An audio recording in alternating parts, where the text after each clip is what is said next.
happy Thursday. It's a really warm Thursday.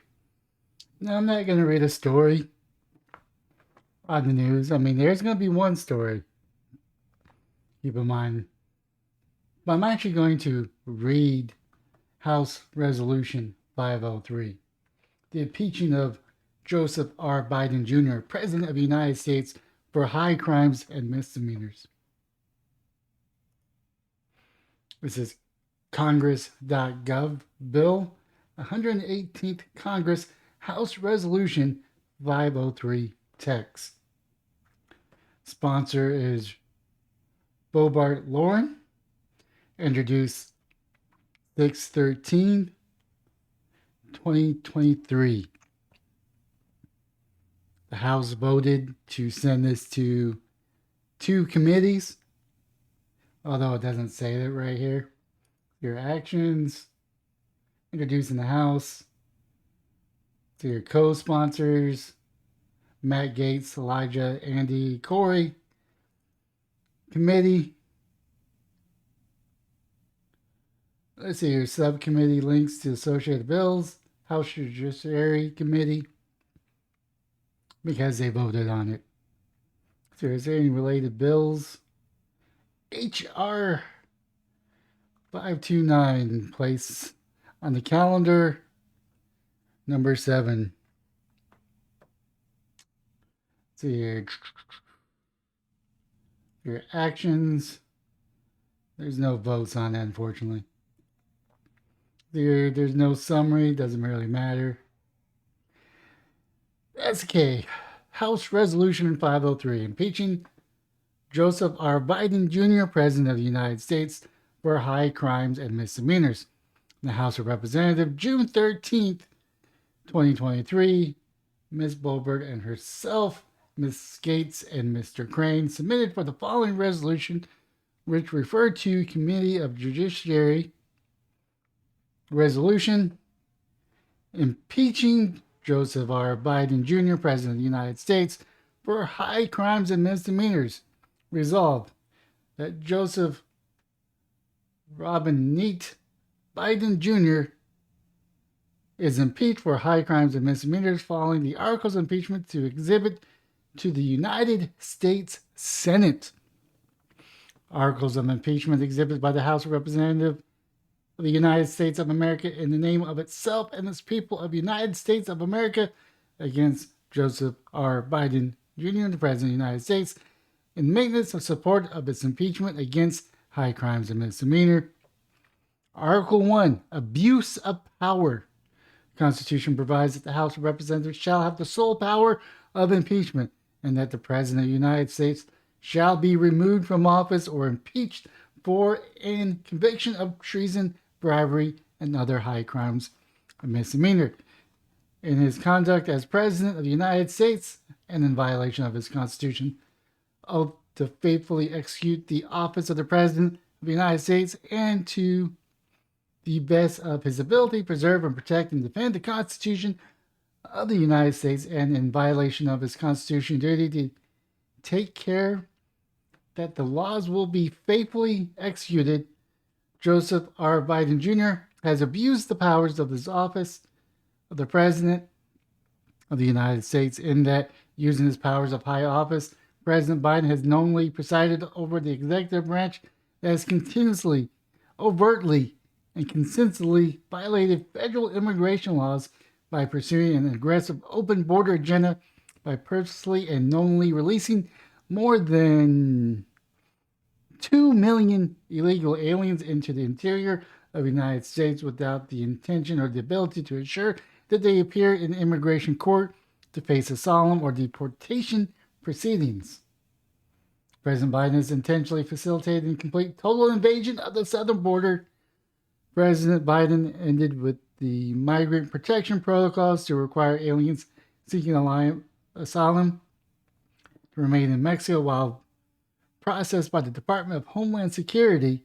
President Biden has closed the Department of Homeland Security detention facilities and refused to cooperate with states and local law enforcement officials in securing the border. He has allowed illegal aliens to enter the United States as a asylum seeker despite knowing they did not qualify for asylum. President Biden has pursued this open door agenda purposely and willfully, circumventing every safeguard, check, and balance required by law, resulting in mass immigration into the United States to the detriment of the American people. President Biden, with such conduct, has demonstrated a failure to uphold federal immigration law, violating his oath to the Constitution. If allowed to remain in office, he has acted in a manner grossly incompatible with the rule of law and to manifest injury to the people of the United States. Wherefore, President Biden has, by such conduct, warrants impeachment and trial, removal from office, and disqualification to hold and enjoy any office, honor, trust, or profit under the United States. Article 2, Declaration of Duty. Constitution provides that the House of Representatives shall have the sole power to impeach and that the President of the United States shall be removed from office on impeachment and conviction of treason, bribery, and other high crimes of misdemeanor in his conduct as President of the United States in violation of his constitutional oath to faithfully execute the office of the President of the United States and to the best of his ability to preserve, protect, defend the Constitution of the United States and in violation of his constitutional duty to take care that the laws will be faithfully executed. Joseph R. Biden Jr. has neglected his constitutional duty of office of the President of the United States in that, neglecting the powers of his high office, President Biden has abandoned his duties to ensure that laws are faithfully executed and upheld by presiding over executive branch as it's continually, overly, and consistently refused to enforce the nation's immigration laws and secure the southern border. President Biden has also endangered the security of the United States and the health and safety of American people. President Biden has caused a national security crisis and is endangering the lives of the American people. President Biden has presided over the large influx of illegal immigration in American history, and as evidence of his derelict deportation cases pursued by his administrations are at a historical low. President Biden's neglect of duty has resulted in the surrender of Operation Control on the border to a complete and total control of the foreign criminal cartels, putting the lives of American citizens in jeopardy. On President Biden's watch, illegal aliens have been processed and released into the interior of the country under a mass system of parole, contrary to the clear terms of the federal immigration law, utilizing the CP1 program that the executive branch will release nearly 40,000 illegal aliens per month into the United States. He has failed to uphold the mandatory detention and deportation provisions of the immigration laws, resulting in mass entry in inadmissible aliens and continues presence of deportation aliens. Though this is a complete and total derelict of duty and extreme absence of oversight of his administration policies, President Biden has allowed more than 1,500,000 illegal immigrants to invade the southern border. On Joe Biden's watch, the illicit fentanyl has killed more than 100,000 American citizens. In the fiscal year of 2023, U.S. Customs Borders seized more than 900 pounds of fentanyl at the southern border. In his failure to uphold the rule of law, President Biden has demonstrated that he will neglect his duty to execute the office in which he has been entrusted, violation of his oath to the Constitution if allowed to remain in office, and has acted in a manner grossly incompatible with his constitutional duty to take care that the laws of the United States will be faithfully executed. Wherefore, President Biden, by such conduct, warrants impeachment and trial removal from office and disqualification to hold and enjoy office, honor, trust, or profit under the United States. That is the article on impeachment. It's kind of interesting that they're going with the immigration policy. Um, I think there's a lot more that they can impeach him on. They could definitely impeach him on. Well, I guess not, since he's no longer vice president. I'm pretty sure that they could find other high crimes and misdemeanors to impeach him on. So I don't know how far this is going to go. Like I said, it's in the Judiciary Committee and one other committee to look at the evidence and to see if they are going to recommend in impeachment. Now, when I thought this was happening to Trump, I thought Nancy wouldn't be dumb enough to impeach Trump, but she did twice. And I don't know if the Speaker of the House can prevent this from happening, to be honest. So who knows? Maybe the committees will look into it, find that there's enough evidence for impeachment. They present their case to the House, and then it goes into the Senate. You may say, well, if it goes to the Senate, it's just going to die in the Senate. But unfortunately, it can't exactly die in the Senate. Once the House of Representatives, in a grand jury style, voted to impeach a president, the Senate must act on it within a timely manner. Once the bill leaves the House of Representatives with their representative to try President Joe Biden in the Senate, there's no other business that could be done. I think other business could be done, but most importantly, it sets the clock in motion, and they must take up this case. Now, I don't know if you would want to believe ledgebranch.org, but the Senate cannot ignore impeachment. The Senate cannot ignore impeachment. A person that also needs to be impeached is Mitch McConnell. He's definitely corrupt.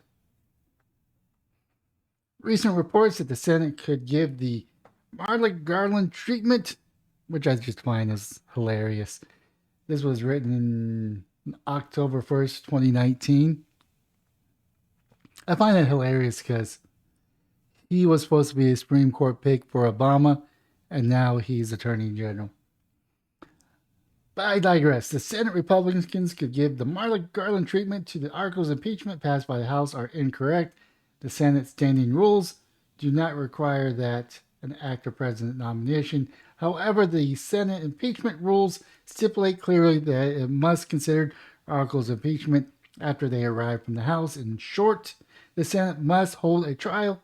Senators must act. They cannot give articles of impeachment the Merrick Garland treatment. That's going to mean something completely different coming up. Standing rules of presidential nomination. The Senate standing rules do not require senators to consider presidential nominations, even those to fill positions on the Supreme Court. Put differently, the rules to empower senators to ignore Supreme Court nominees. The Senate Rule XXXX, because that's 31, requires that all presidential nominees be referred to the appropriate committee for review. Specifically, the Rule 31 also envisions situations in where senators do not act to nominate, as well in the case of Garland. It stipulates nominations neither confirmed nor rejected during a session at which they are made shall not be acted upon any succeeding session without being again made to the Senate by the President, and if the Senate shall adjourn or take a recess for more than 30 days, all nomination pending and not fully acted on, taking such a adjournment or recess, shall not again be considered unless they shall again made by the Senate of the President. Rule 31. Significantly, the Senate rules and practice also permitted the Democrats to force a vote in relation to Republicans' decision to ignore Garland's nomination. Impeachment rules. In contrast, the standing rules of governing of confirmation process at the Senate impeachment rules do not give senators discretion over how to act. They must hold a trial if the House sends them an article of impeachment. When that happens, the Senate must receive the articles and begin impeachments no later than 1 p.m. on the following day. Sundays accepted. That's the exception. Once the trial is underway, it must continue until final judgment shall be rendered or otherwise ordered by the Senate. The Senate may adjourn the trial from a day to day to consider legislative and executive business. However, the rules stipulate that the trial will resume every day, Sundays accepted, at 12 p.m. unless otherwise ordered by the Senate until the final verdict is reached. Changing the rules. Giving articles of impeachment the Margaret Garden treatment would require the senators to change the impeachment rules. That would take a 2/3 majority of the senators present and voting to end the filibuster. For the proposal to do so, the senators could also use the so-called nuclear option to change, otherwise ignore the impeachment rules. Doing so would require a simple majority of the senators present and voting. In either case, the senators could not avoid an impeachment trial without voting to change the rules. Senators may also alter the procedures governing the impeachment trial once the proceeding is underway. For example, the Senate passed a resolution, Senator Resolution 16, at the beginning of Clinton impeachment that authorized a motion to dismiss the articles of impeachment. Yet again, altering the procedure this way would require a vote of the Senate, i.e. to pass the resolution. So it's not like a normal bill where they could just sit on it. It's not a nomination to where they could sit on it. But I do find it interesting that they're choosing immigration, which is kind of like a policy decision, but the policy decision has dramatic impacts on America. You definitely have a lot of unvetted people coming into America. We don't know their criminal backgrounds. We don't know if they're terrorists, other than the ones that are on the terror list, which I know that they've been arresting and deporting. But for the most part, we don't know about the criminal's background of some of these people. We don't know if they're legit asylum seekers. They just want to come to America because they believe that you can make it here in America if you just work hard. Or they're just criminals and want to commit crimes. But it's like, I don't know, it's an interesting way. I think there's other stuff that they can impeach him on. Especially if they find out that he has a hand in interfering with his son's investigation. Doesn't look like that's the case. It looks like it's more of the Marley Garland is impeding that case. But we don't know. I don't know where this is going. I thought that it would be a nothing burger for Trump. This one, I don't know. I mean, when I say a nothing burger, I mean, I didn't think that they would actually vote to impeach Trump the first time. I just thought they were putting into a committee to appease certain Democrats. And then Republicans could be sending this to the Judicial Committee. I think it's Judicial Committee of High Crimes to appease those people and keep this going and not really bring it to a vote. But I don't think Miss Lauren Boebert, rep from from Colorado, District 3, is going to just sit idly. I think she's going to force another vote into that. That being said, that is my video for today. I'll be interested to know what your thoughts are on this. With that being said, that is my video, and have yourself a wonderful day, morning, or evening.